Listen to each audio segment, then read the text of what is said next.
सबसे पहले मैं आप सबका इस्तक़बाल करता हूं कि आप शॉर्ट नोटिस के ऊपर मुशावरत की इस अहम प्रेस कॉन्फ्रेंस में शरीक हुए। हमारे कोलीग कासिम रियाज साहब ने इब्तिदाई गुफ्तगू में बताया कि ये प्रेस कॉन्फ्रेंस क्यों बुलाई गई है। प्रेस हैंड आउट के अंदर भी वो चीज़ें शामिल थी। दोस्तों, अंग्रेज़ी में कितने लोग बोलना चाहते? ओके। दोस्तों, आप सब जानते हैं कि मुल्क के क्या हालात हैं, उस पर हमें कोई तबसरा करने की ज़रूरत नहीं। लेकिन सबसे बड़ा कंसर्न ये है कि मुल्क के हालात की वजह से पूरी दुनिया में, पूरे विश्व में भारत की बदनामी हो रही है।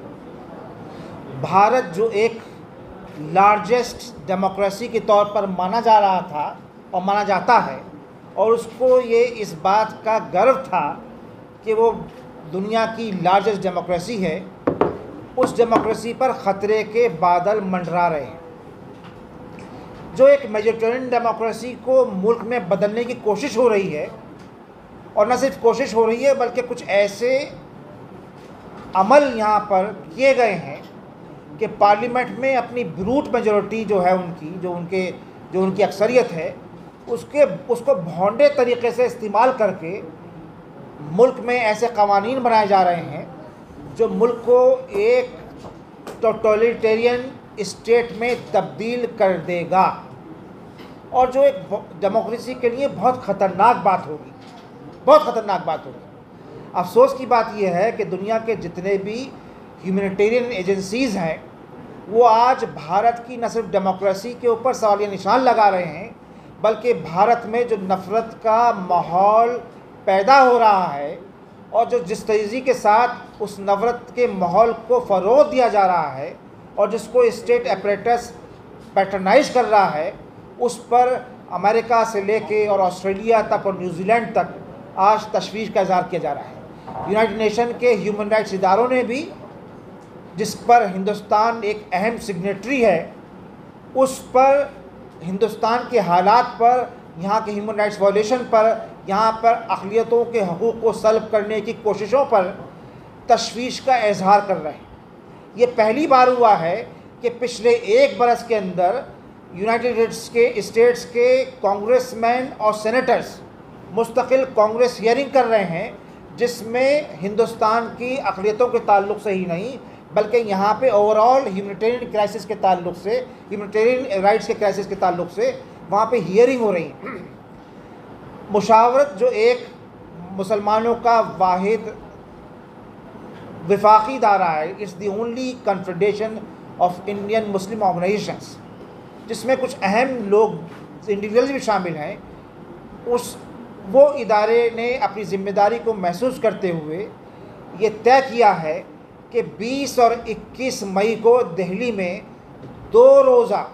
एक नेशनल कन्वेंशन बुलाए, और इस नेशनल कन्वेंशन में हमने मुल्क के मुख्तलिफ शोबे हयात से, from different walks of life, we have invited representatives to discuss the current issues, और ताकि ये मुल्क में जो कुछ हो रहा है सिर्फ उस पर गुफ्तगू ना हो, बल्कि मुल्क की डेमोक्रेसी को, मुल्क की सालमियत को, मुल्क के अमन को कैसे बचाया जाए, उस पर भी कोई लाहेमल तैयार हो जाए। हमारी लड़ाई किसी से नहीं, हम उस सिविल सोसाइटी का हिस्सा हैं जो भारत के जो पास्ट है उस पर गर्व करता है और भारत के मुस्तकबिल के लिए जिसको तशवीश है। मैं समझता हूँ कि भारत के सब लोग मिलकर अगर अपनी अपनी जिम्मेदारी को निभाएंगे, और एक राय ये भी आई है कि मुल्क को एक दूसरी जंग आज़ादी की ज़रूरत है। वो अभी कहना कबल वक्त होगा कि उस पर क्या किया जाए, लेकिन ये कि इस माहौल से बचाने के लिए मुल्क को तो यकीनी तौर पे जद्दोजहद करने की ज़रूरत है,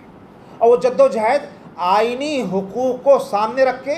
आइन के दायरे में, कॉन्स्टिट्यूशन के फ्रेमवर्क में हम उस जद्दोजहद को करना चाहते हैं। और ये हमारा कानूनी हक़ ही नहीं बल्कि हमारी कौमी ज़िम्मेदारी है कि हम मुल्क में अमन व अमान के फ़रोग़ के लिए काम करें, और यहाँ पर दस्तूर में जो बाबा साहब अम्बेडकर का दस्तूर है, जिस दस्तूर को बनाने में मुल्क के हर बाशिंदे के नुमाइंदों का एक रोल था, जिन्होंने एक विजन के साथ, एक मिशन के साथ भारत को यकजा रखने के लिए और मुत्तहिद रखने के लिए, भारत को में के सब नागरिकों को यकसा हकूक़ देने के लिए जो कॉन्स्टिट्यूशन बनाया था, जो उस पर ख़तरात के बादल मंडरा रहे हैं, उसको बचाने की जद्दोजहद करें। मुझे उम्मीद है कि इस जो 2 रोज़ा इजलास हो रहा है, उम्मीद नहीं बस कुछ बहुत अहम लोगों ने कंफर्म भी किया है, उसमें फॉर्मर ब्यूरोक्रेट्स भी हैं, बहुत नामवर मोतबर उलमा हैं, कौमी कायदीन हैं, नेशनल लीडर्स हैं मुसलमानों के। उसके बाद आपका साबिक़ ब्यूरोक्रेट्स हैं, जो हमारी लीगल फ्रेटर्निटी है उसके बहुत ज़िम्मेदारान हैं, इंटेलेक्चुअल्स हैं, दानिश्वर हैं। वो सब 1-2 दिन में बैठेंगे और कुछ ना कुछ एक इब्तदाई लाहे अमल तय करेंगे। उस इब्तदाई लाहे अमल में क्या चीज़ें तय होंगी, फिर बाद में उसको देखा जाएगा। मैं आपका फिर एक बार इस्तकबाल करता हूँ और मैं अमीर जमात से दरख्वास्त करूँगा, उसके बाद मौलाना इमाम सल्फ़ी अमीर जमीयत अहले हदीस दरख्वास्त करूँगा कि वो अपनी राय यहाँ पर रखें।